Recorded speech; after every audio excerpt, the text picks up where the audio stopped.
Well, a very, very good afternoon to you and welcome to this CNBC Africa special panel discussion that is a precursor to the Africa Food Systems Forum 2024, whose theme is Innovate, Accelerate and Scale, Delivering Food System Transformation in a Digital and Climate Era. And I do have with me a distinguished panel of guests. Allow me to do a quick introduction. Just to my immediate right, I have with me Olivier Kamana. He is a permanent secretary in the Ministry of Agriculture and Animal Resources of Rwanda. You're very welcome, sir. Thank you.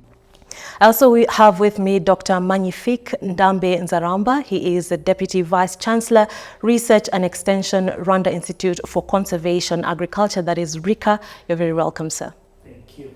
I also have with me Mr. Pate Sen. He is the Managing Director at the Africa Foods System Forum. You're very welcome, sir. Thank you. Okay, and I am your host, Tessie Coven, and looking forward to have a rich conversation. Let's just have Mr. PS starting this conversation for us. Now, when we look closely at Vision 2050, Rwanda is undergoing a structural shift in the economy from subsistence agriculture, and they're now moving to the non-farm sectors. Would you tell us a bit more about this?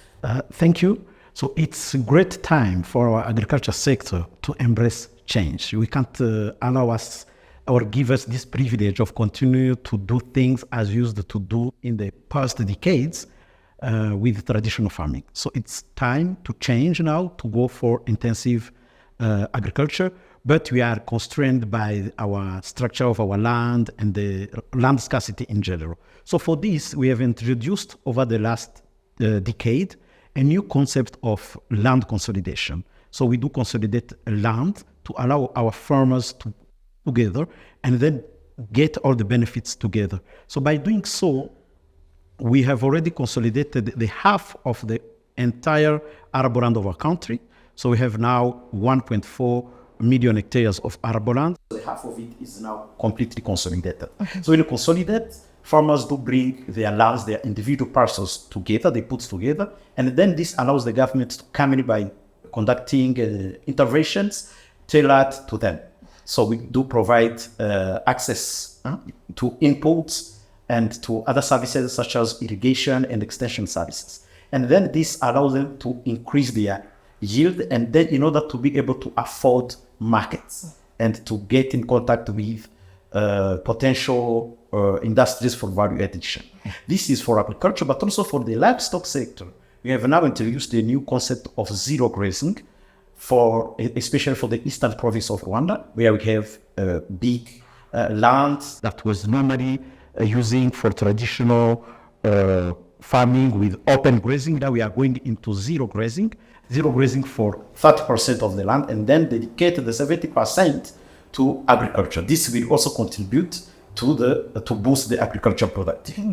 But by increasing productivity, means that it must go in parallel with value addition. We've seen now the emergence of processors in different domains. Soon we will be having a big milk powder plant, the first of its kind in our region. So, and those initiatives are going to allow our farmers to be doing their farming, but having in mind that it is not only for home consumption, but also for markets. Those farmers doing land consolidation, they are also grouped in cooperatives, and this allows them to commercialize what comes from their activities. Thank you, PS, and we'll be coming back to you. Let's go to food security and sustainability.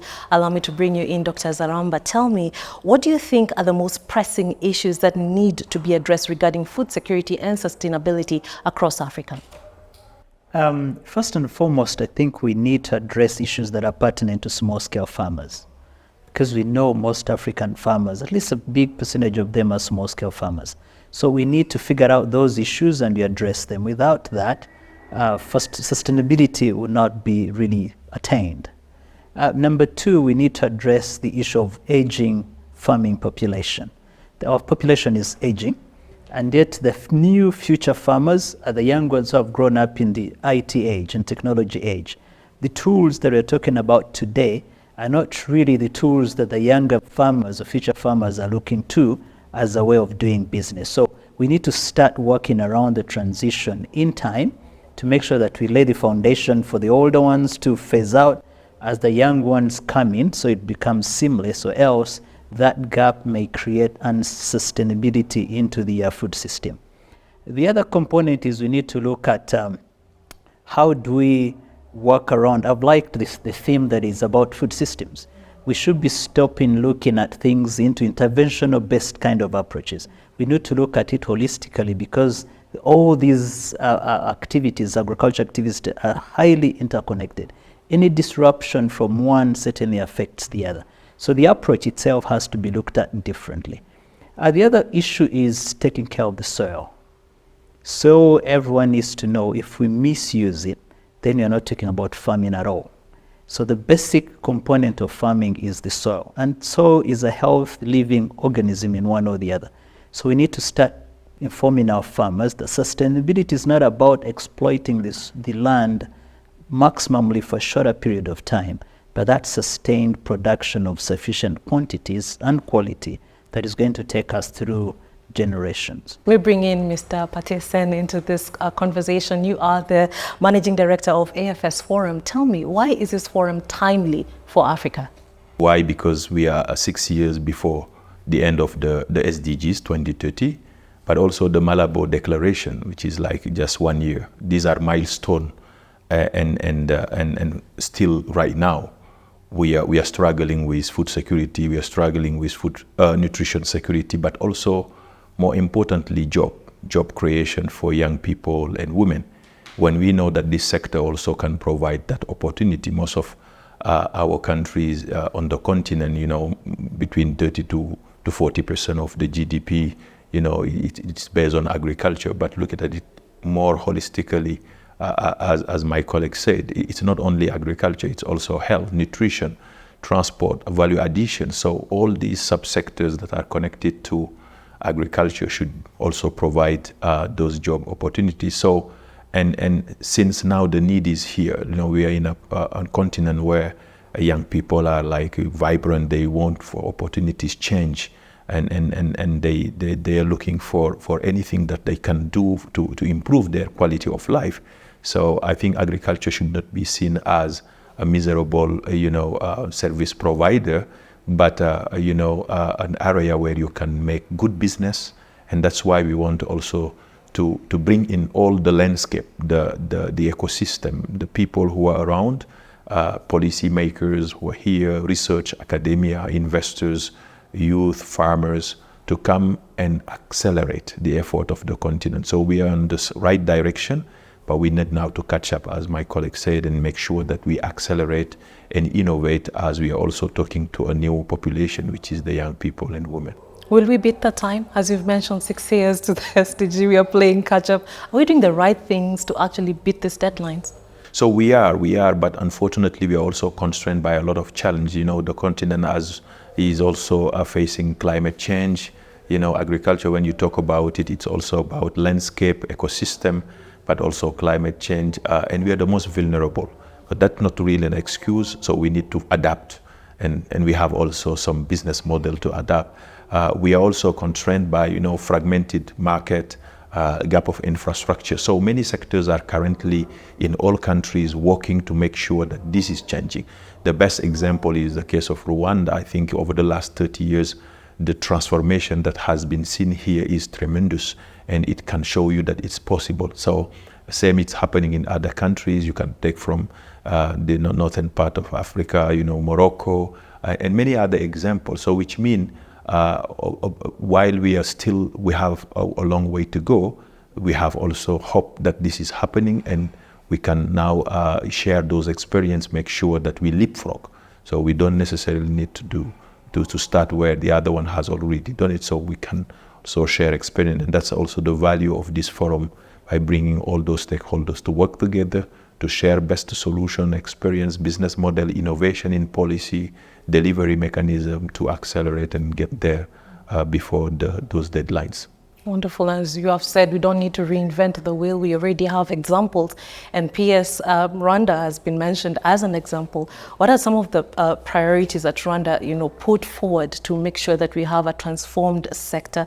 And I want you to also touch on budgetary allocations, because many of African countries are said to allocate very little to the agriculture sector. Tell me more about that. Thank you. So now all our policies are aligned with the government policies, and we have special strategies for agricultural transformation that we call PSTA. The PSTA is a French acronym. So now we are at the end of the fourth phase of PSTA. So now PSTA 4 is ending. That will be ending on the 30th of June this year. So starting from July, we'll be starting our new strategy, a 5-year strategy that will be PSTA 5. So it's based on 3 pillars. The first priority under PSTA 5 will be climate smart agriculture. So you've seen how climate change now part of our daily reality. We've seen it in Kigali for the last couple of days. We've seen how the temperatures are so high. So this, now we are feeding it. It's no longer something that we see in newspapers. It's now part of our daily lives. And this affects especially our farmers. So to me, to come up with new concepts, we are now targeting several aspects of agriculture, starting with mitigation. So the first measure in mitigation is on irrigation. Because when we talk about climate change, it comes in 2 ways. It can be drought or floods, like the floods we had last year in May. So for drought, the first mitigation measure is irrigation. So we are trying to reduce the impacts caused by drought by irrigating. So we have some irrigation schemes all over the country that are working. We are now increasing the irrigated area every year. So for the PSTA 5, we will be irrigating now the half. We are somehow cautious when it comes to numbers, but we want to irrigate at least the half of the consolidated land I was mentioning earlier, so that we really become more and more resilient. This indeed will require enough interventions, training, and other measures to make all the irrigation schemes sustainable. So the second priority is on developing inclusive markets, targeting first productivity for nutrition and also for exports. And the third pillar will be on developing collaboration by setting up an environment, a working environment, because all our interventions are, so the ministries cannot work in silo. So we work with the Ministry of Local Government, with development partners. So we must make sure that we have a conducive environment and the collaboration through our agriculture sector working group. Now regarding the budget, we are still lagging behind in terms of fulfilling the Malabo Declaration that is commonly known as CAADP. So according to this CAADP, government should spend at least 10% of their budget on agriculture. So we are still lagging behind, as for the last 3 years, we are always around 5%. For this year, it was even 4.5%. For the coming year, the budget allocated is just 5%. So we are still lagging behind, but we increase our resilience to try to mobilize more funding, but also to try to convince our partners to invest more in agriculture to try to bridge this gap. I hear you. And we'll come back to funding. Just put a star on that. But you did mention climate change, and I want to bring in Dr. Nzaramba. Tell me, how can technology help us? Because climate change is real, and it is doing the destruction as we are seeing. How can technology help to build resilience, especially among small-scale farmers? So if we get to that, maybe I could also complement what the PS has talked about, the systems the government is putting in place to overcome climate change impact. I would also add, we need to build resilience, as you say. So we need to be proactive, not reactive. And that's, I think, the role of the academia, to find solutions that would help the policymakers to sustain that resilience. So we see that from that angle, as the PS said. If they think about irrigation systems, how do we help come up with more efficient irrigation systems to support the policy framework? So that's, I will come to that in a minute. But back to the climate issue, I think it is, yes, as you said, it is real. So we need to come up with ways of how we predict it better. So I think step number one is using technology to be able to give better predictions to farmers. If it's going to rain, it will save a lot, the farmers to know it's time for me to plant, and this is maybe the amount of rain that I would expect. If it's not going to rain, it should not be doomsday for farmers. They should also have known in advance so that whatever they may have produced, let them be able to save it for the dark days, so to speak. So it helps them, if well deployed, towards better prediction on weather expectations. That would help a small-scale farmer either prepare planting on time if the rains are coming, instead of just waiting and sitting and then all of a sudden it's just on you before you get ready. Number two, it also helps them as well to plan better if they know that certain months of the year are going to be heavy or dry or whatever it is. So it helps them to preserve whatever food that they have to make sure they wither the days. So that's how the technology and the small-scale farmers would help. And that's, of course, the role of government and institutions to be able to have that capacity that will be able to help the farmers. But in the event that the predictions are not good either, farmers have to survive. So we're thinking of different mechanisms, additional mechanisms that will help them kind of build resilience in the form of, how do I apply agronomic practices that maybe require less water than normally? Meaning coming up resilient crop varieties, agronomic practices like conservation agriculture. We at RICA, we're very keen on promoting conservation agriculture because we believe it's one significant contributor to building resilience into food systems by ensuring sufficient or at least appreciable production in places where nothing would otherwise be produced. So coming up with that package that's going to help a farmer, even if whatever the way is the predictions for weather changes or weather predictions happen, whether it's going to be heavy rains or it's going to be dry rains, then they should be able to make sure they have built resilience to avoid soil erosion, for example. And then in the event of drier weather, they have to have built resilience to make sure they can still produce something in those adverse conditions. So technology certainly plays a big part in informing the farmers ahead of time on what to do, but also it informs us from the academia and also the policymakers what agronomic practices or policies would you put in place to make sure that the farmers are well informed ahead of time. I come to you, Mr. Sen. Let's go back to that issue of money that I said, let's put a star there. What investments are needed to unleash the full potential of Africa? And as AFS, what are you putting on the table? Yeah, no, thanks. In fact, AFS, we are the world's largest forum that brings all stakeholders, including investors, on ag and also food system for transformation on the continent. So this forum has been growing over the past years. And since its creation in 2006, it was a conference for private sector investment in agricultural sector. So investment is key in agriculture to get also change. It starts, number one, from government. Like we were talking earlier about Malabo Declaration, which is the 10%.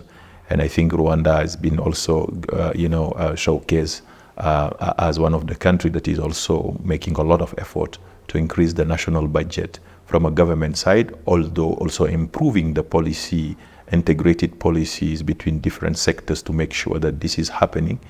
But on the other side, it's the private sector investment. Because in all countries where this transformation, they were able to, reach a certain number of yields, whether it is on crops, but also on livestock.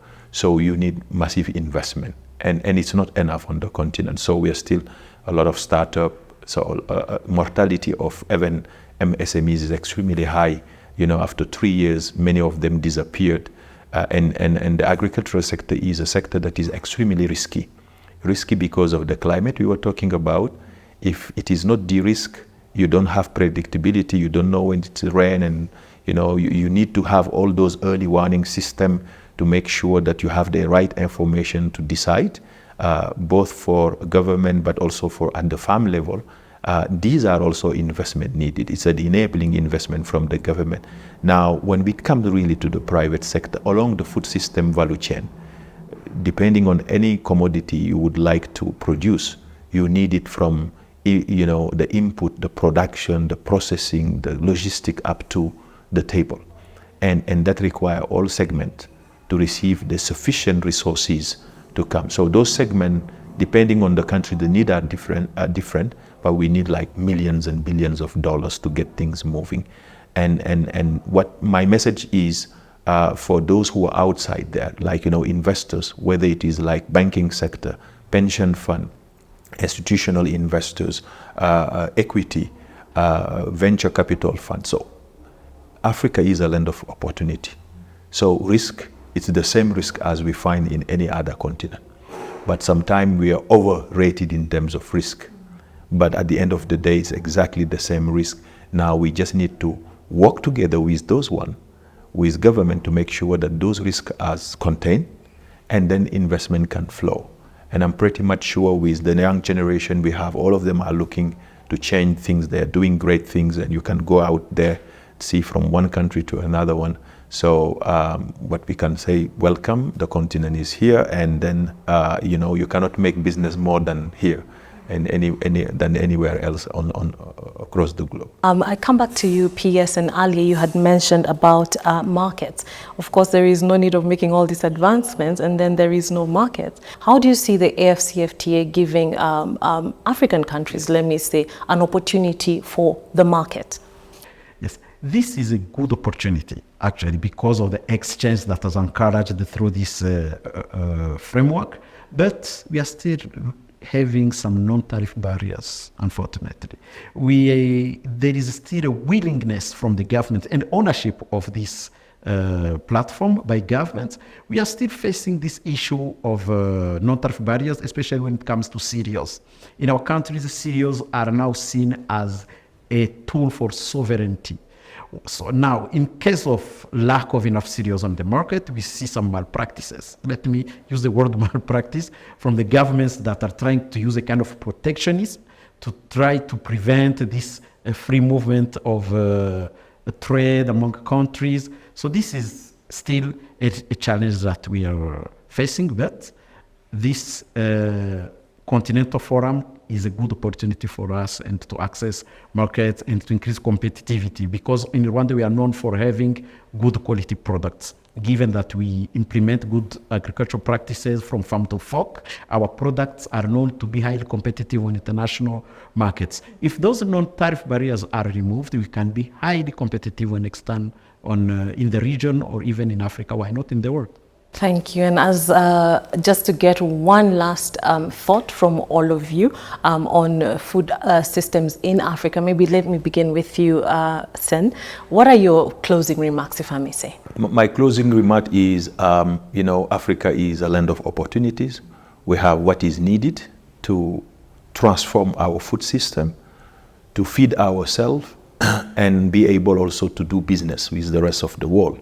We should be also a food basket for the rest of the world, and this will require working in partnership, public, private, academia, but more importantly, putting youth and women at the center of our actions. We have what it takes to transform our systems. Thank you very much. Dr. Nzaramba, what are your closing thoughts? As we move very fast to meet our food security needs, to be cognizant of doing it sustainably, and we need to think about soils, we need to think about conservation. So we shouldn't just be depleting the soil, which again may come later to haunt us. So we have the capacity to do it very fast, we have the knowledge to do it very well, but let's pay attention to how we do it well. Sustainability, conservation. Thank you very much. PS, what are your thoughts? Thank you. So I am going to close by showing our ambition. So we ambition to become the pioneer for food systems transformation in Africa. It's not by default that we are already hosting the secretariat here in our country. This makes us proud and it gives us more willingness and determination to be known as a champion and serve as example for the rest of Africa. It's not an easy task. If you see the challenges that are around us, namely the climate change that we've been mentioning, but we think that within the means we have a willing youth, we have a nation that is striving in thriving in other sectors, we are not going to be lagging behind for agriculture. As we've seen tremendous development in other sectors, our ambition is also to do the same for agriculture. And this is our ambition, and we think that we are on good track for this. To be a pioneer for food systems in Africa.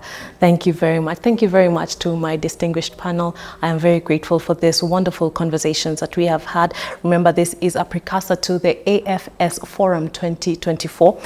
It will be happening right here in Kigali, Rwanda, and the theme will be Innovate, Accelerate and Scale, Delivering Food Systems Transformation in a Digital and Climate Era. Thank you very much. Until next time, bye for now.